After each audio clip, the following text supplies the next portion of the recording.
मिथुन जन्मराशी। मार्च महिन्यामध्ये 11व्या स्थानी गुरु आहे। गुरुबरोबरच हर्षल हा ग्रहसुद्धा आहे आणि मंगळ 15 मार्चपर्यंत अष्टम स्थानात आहे।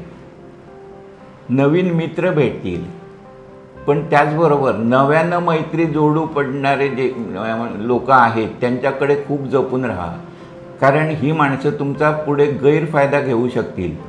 त्यामुळे माणूस ओळखायला अगोदर शिका। या महिन्यात एखादी जखम होऊ शकते, त्यामुळे धावपळीनं काम करणं टाळा।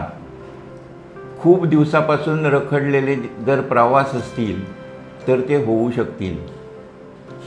जे विवाहित आहेत आणि ज्यांना संतती संदर्भात प्रश्न आहेत त्यांचे प्रश्न सुटू शकतील, म्हणजे तसे डॉक्टर भेटतील किंवा त्या पद्धतीच्या ज्या काही गोष्टी असतील त्या आपोआप जुळून येतील। प्रॉपर्टी संदर्भात मात्र थोडेफार गैरसमज निर्माण होण्याची शक्यता आहे। जर तुम्ही लिखाण करत असाल तर त्याला प्रसिद्धी मिळेल। वकिली करणाऱ्या लोकांना चांगली अर्थप्राप्ती होऊ शकेल, म्हणजे चांगले क्लायंट्स मिळतील। आणि दुसरं म्हणजे कोर्टाच्या कामात तुम्हाला यश मिळेल।